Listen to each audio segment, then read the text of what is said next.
Primeira carta do apóstolo João, quase lá no final do Novo Testamento.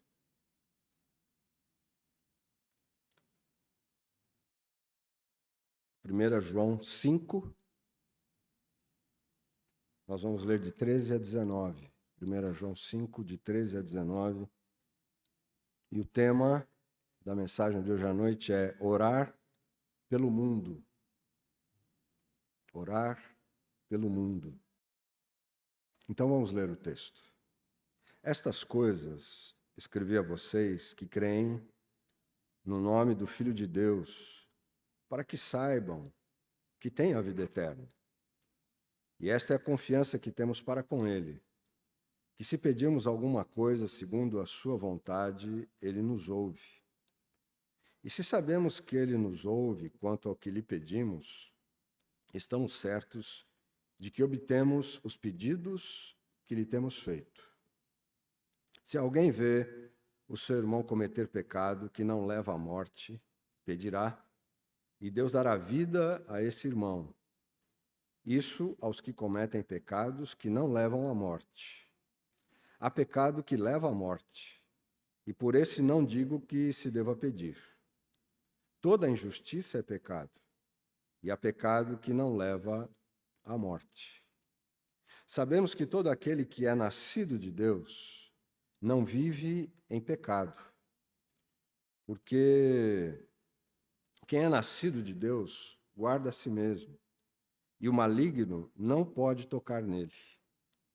Sabemos que somos de Deus e que o mundo inteiro jaz no maligno.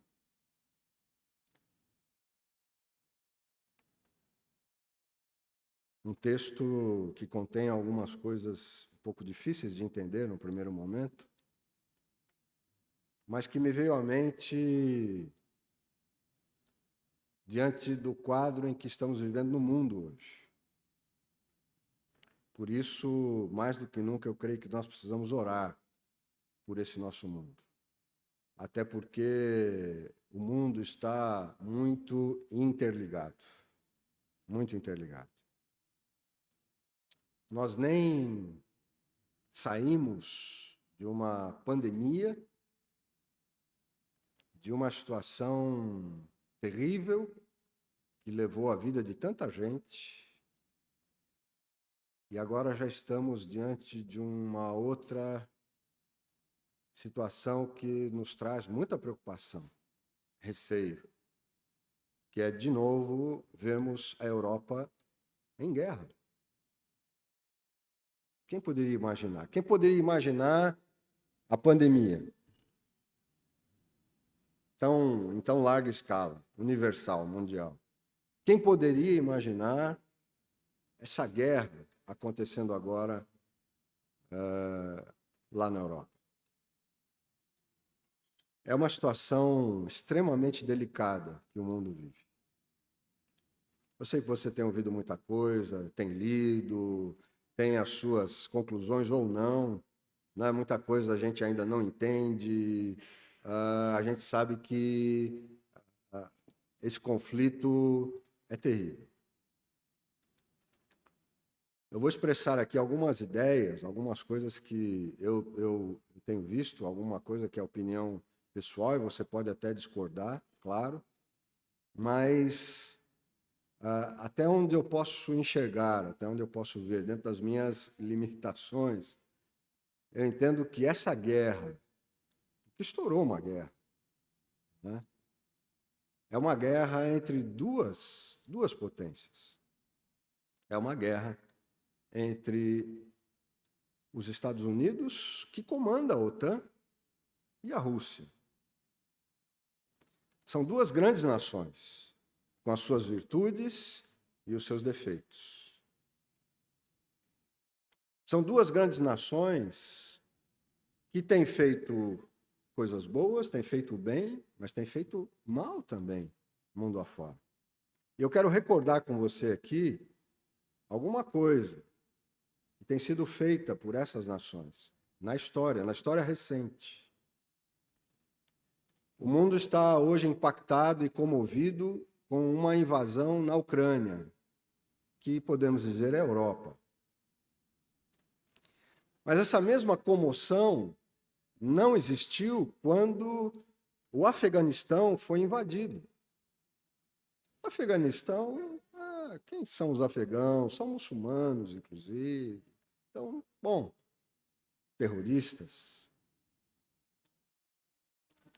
O Afeganistão foi invadido pela Rússia. De 1979 a 1989, 10 anos. Por questões de geopolítica, a Rússia invadiu o Afeganistão. E nesses 10 anos em que os russos estiveram no Afeganistão, houve mais ou menos 2 milhões de mortos. Quase 5 milhões de refugiados. E apenas aquela população, isso falando só dos civis. Uma invasão, são 10 anos, que resultaram no quê? Em tristeza e desgraça para aquele país. Mas se já não bastasse isso, no ano de 2001 e até 2021, ou seja, durante 10 anos, os Estados Unidos invadiram o Afeganistão. Nesse período, mais ou menos 51 mil civis morreram, homens, mulheres, crianças, idosos. Isso só falar das mortes da população civil.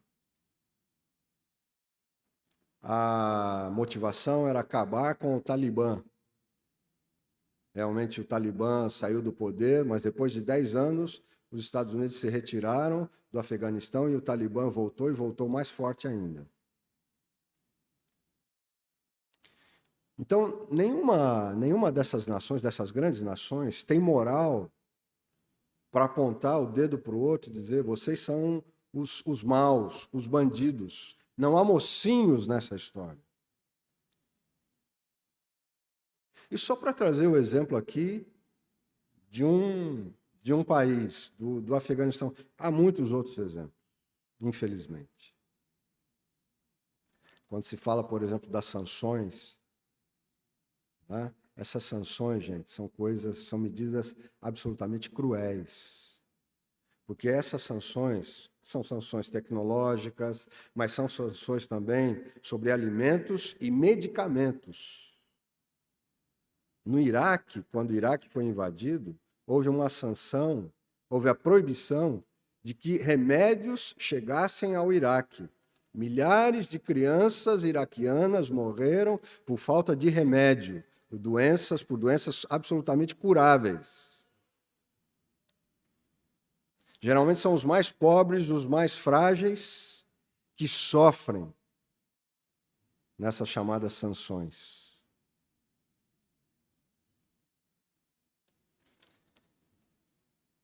Bom, o que o nosso texto tem a ver com essa introdução que eu coloco aqui para vocês?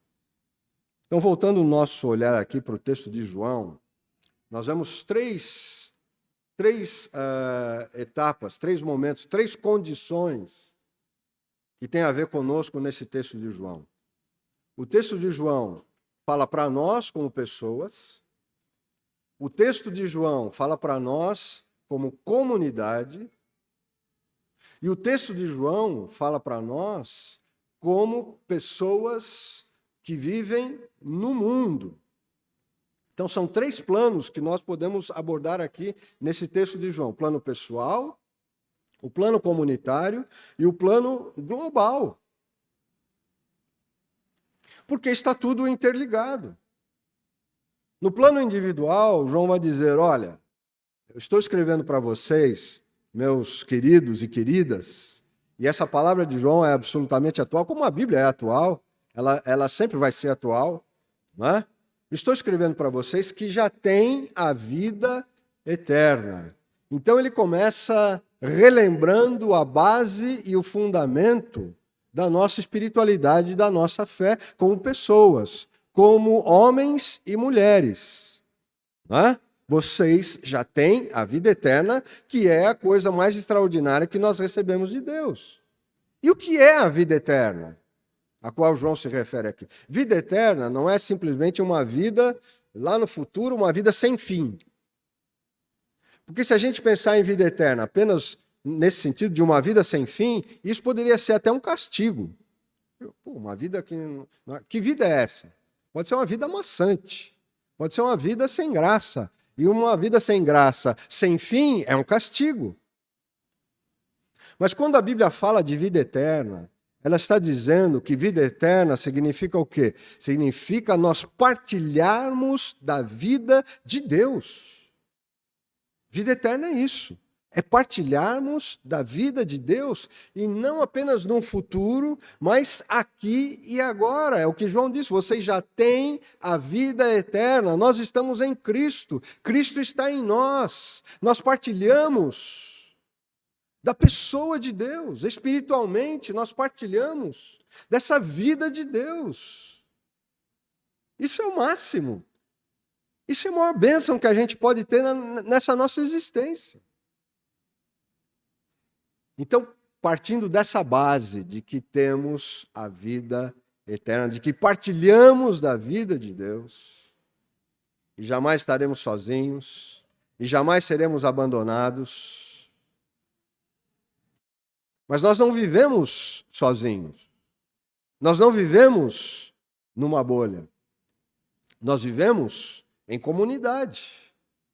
Nós vivemos com outras pessoas. E com outras pessoas que, a exemplo de nós, erram, cometem falhas e que muitas vezes até nos prejudicam. Então nós vivemos não apenas para nós, mas nós vivemos também olhando para os outros. Por isso João diz agora, abordando a questão comunitária, não é? Ele diz, se alguém vê o seu irmão cometer pecado que não leva à morte, pedirá e Deus dará vida a esse irmão.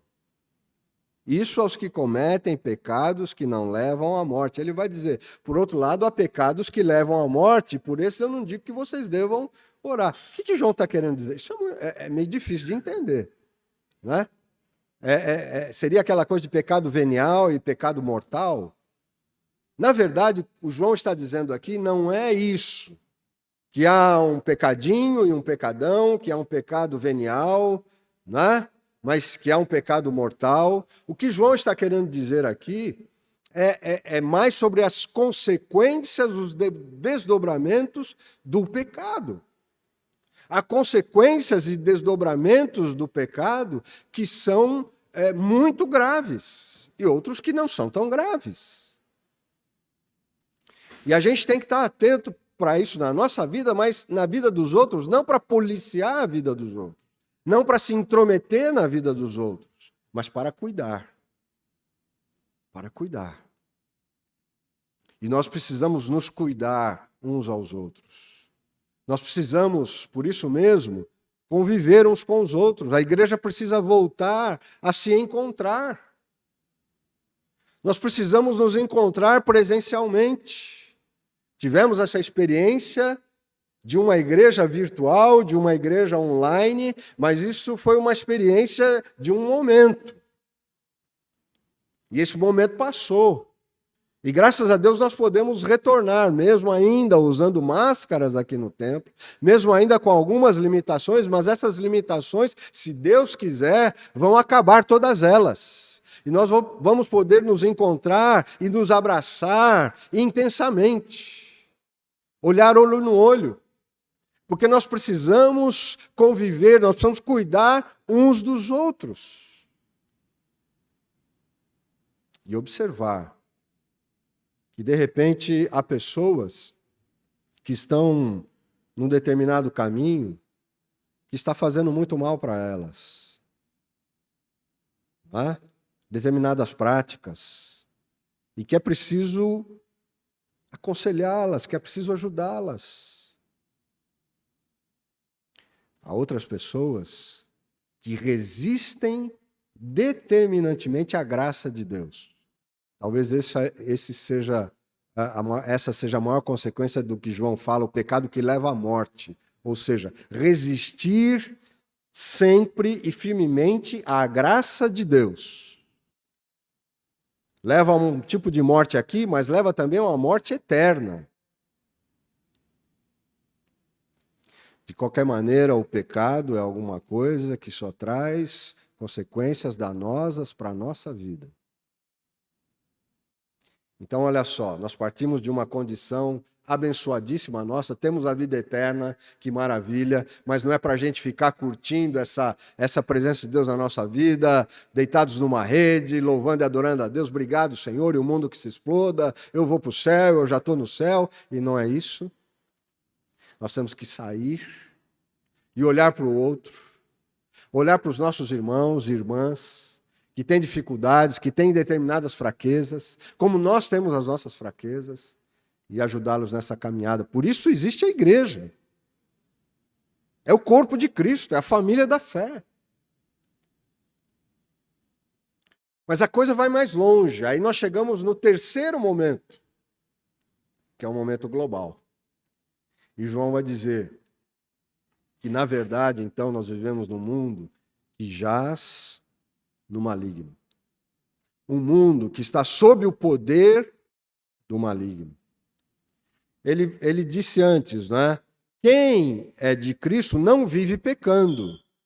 O pecado não tem mais aquele domínio total sobre a nossa vida, nós que estamos em Cristo. Inclusive, ele vai dizer, o maligno não pode tocar nessa pessoa que está em Cristo. Ele pode tentar, ele pode soprar palavras mentirosas, mas ele não pode causar um dano, não é, total na vida desse ou dessa que está em Cristo. Em Cristo nós estamos absolutamente protegidos do maligno. Mas nós podemos pecar, claro. Nós somos tentados. O próprio Jesus foi tentado. Mas João vai dizer, entretanto, nós vivemos num mundo que jaz no maligno.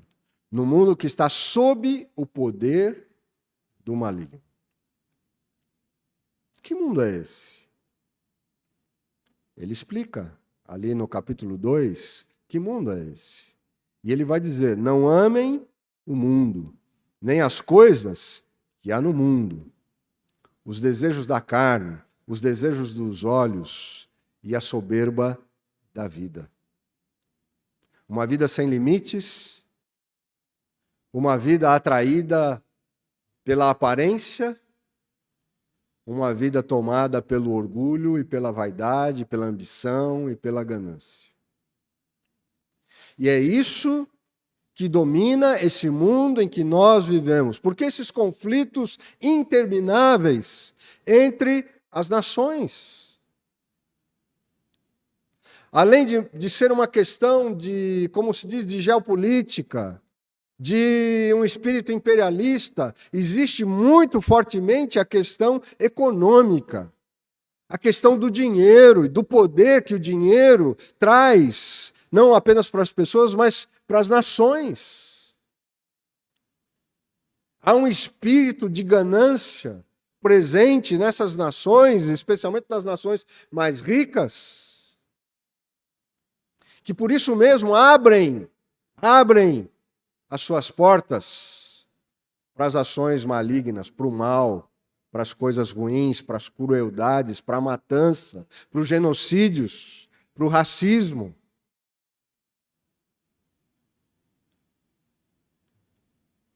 A Ucrânia está no meio dessa guerra aí. Eu estava ouvindo hoje que os ucranianos, lá na Europa, são muito desprezados. Os ucranianos saem da Ucrânia para arrumar empregos que, de um modo geral, os europeus não querem fazer, os ucranianos vão fazer, por salários mais baixos, inclusive. Há um movimento nazista, neonazista, muito forte na Ucrânia. Então é uma sociedade também sofrida, dentro dos seus limites. O mundo jaz no maligno. É um mundo de conflitos. É um mundo de guerras. Guerras que matam. Não aqueles que estão por trás das mesas, dos dirigentes engravatados, decidindo bombardear aqui ou ali, mas mata a juventude dos seus países. Quantos jovens que têm sido mortos nessas guerras, soldados jovens que têm sido mortos nessas guerras, quantas famílias dilaceradas por guerras que muitas vezes, que nunca, na verdade, se justificam. Onde o diálogo, onde a diplomacia, onde o entendimento deveria prevalecer, muitas vezes então tem prevalecido as armas. E há muitas nações que vivem de produzir e vender armas, são ricas por isso.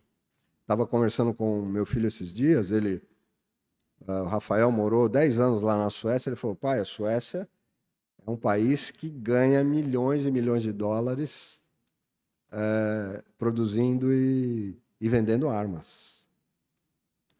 O Brasil comprou os caças, os bombardeios lá da Suécia. Milhões. Nos Estados Unidos, 56% do PIB americano advém da indústria bélica. 56% do PIB dos Estados Unidos é proveniente da indústria bélica.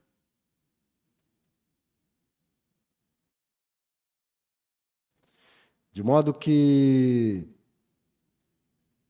esse mundo precisa de uma coisa, gente. Não precisa de mais armas, de mais tanques, de mais aviões de guerra, de mais soldados, não. O mundo precisa de paz. Você imagina como uma pessoa ter que sair de casa e deixar tudo para trás? Agora, lá na Ucrânia, mais ou menos 1,5 milhão de pessoas que deixaram refugiados. 1,5 milhão de pessoas. Deixaram tudo para trás. Você imaginou ter que fazer isso, deixar sua casa, deixar tudo. Sair praticamente com a roupa do corpo, não se sabe para onde. Passando frio, passando fome, ficando doente, com medo o tempo todo. Crianças de colo, adolescentes, jovens com uma vida inteira pela frente, idosos vão ser carregados. O mundo jaz no maligno.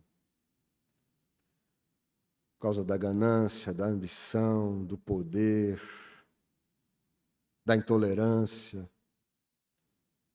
Mas eu não quero aqui trazer uma mensagem muito negativa, muito para baixo, né? Não quero que você hoje volte para casa assim, cabeça baixa, meio deprimido. A pregação do pastor hoje estava para baixo, né? Não, eu quero trazer... Claro, eu não estou ensinando nada para ninguém. Estou trazendo aqui também algumas impressões pessoais. Mas eu quero também, assim como a Bíblia eu quero ser realista, e nós precisamos ser realistas. Nós não podemos ser ingênuos, olhando, por exemplo, para essa guerra, como se fosse um jogo de futebol, e a gente tem que torcer para um lado. Uma guerra não é um jogo de futebol. Uma guerra é uma coisa cruel, que mata muita gente inocente de todos os lados. E eu penso que então a igreja de Cristo, a igreja que já partilha da vida eterna, que já partilha da vida com Deus, que já conhece o caminho, que já tem se sustentado e se ajudado mutuamente, para que o pecado não arrase com a vida da gente. Essa igreja também é sal da terra e luz do mundo.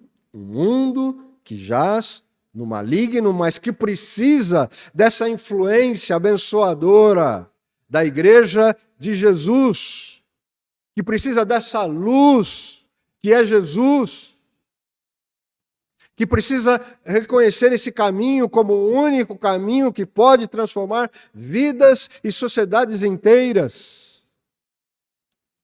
Uma igreja que tem que ser composta e tem que ser vista como uma comunidade repleta de filhos e filhas de Deus, porque são pessoas pacificadoras.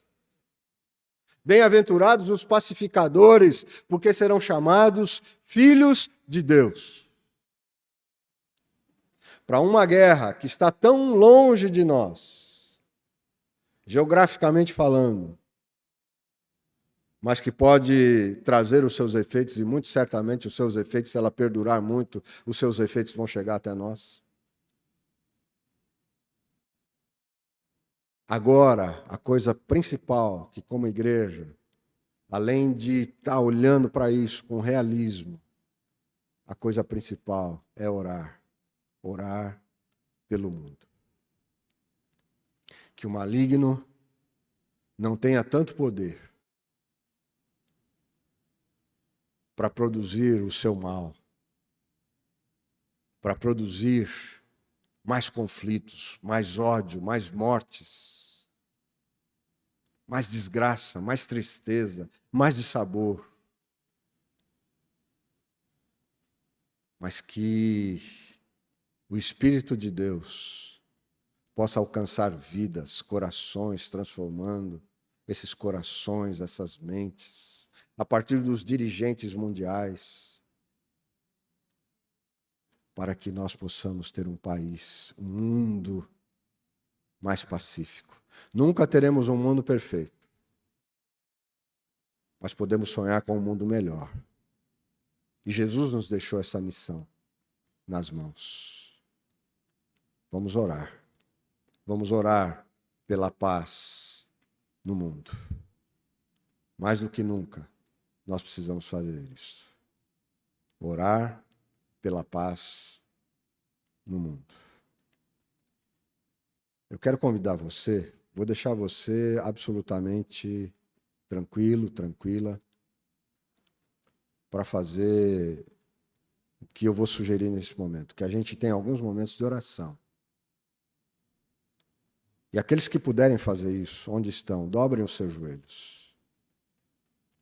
Vamos dobrar os nossos joelhos na presença de Deus, em oração pelo mundo, pela paz nesse mundo. Vamos orar alguns instantes, faça a sua oração. Coloque esse mundo diante de Deus nesse momento. Senhor, a tua igreja aqui agora se prostra na tua presença. E te pede pela paz nesse mundo, ó Deus. Tanta dor, tanto sofrimento, tanta angústia, mortes, ó Deus. Tem misericórdia, agora de maneira especial, daquele país, da Ucrânia, que está no meio daquele conflito. Tem misericórdia daquelas crianças, daqueles jovens, dos idosos, das famílias que estão deixando tudo para trás. Ó Deus, nós intercedemos por essas pessoas. Nós clamamos, ó Deus, pela paz naquela região. Clamamos pela paz no mundo. Sabemos que há outros conflitos mundo afora. Nós queremos, então, Senhor, clamar pela paz. E queremos ser instrumentos da tua paz a partir daqui, de onde vivemos. Nós te pedimos isso. Te pedimos isso, ó Deus, e que seja feita a tua vontade, ó Pai, neste mundo. E que a tua vontade possa prevalecer. E que essa tua paz, que excede todo entendimento, ó Deus, possa ir ocupando cada esquina, cada lugar deste mundo, que não será jamais perfeito, mas que pode sentir as bênçãos da da manifestação do teu reino, que é um reino de amor e um reino de paz. Fortalece a tua igreja mundo afora, Senhor, para que essa igreja possa então ser sal da terra e luz do mundo, e instrumento dessa tua maravilhosa paz. Assim nós oramos, em nome de Jesus. Amém.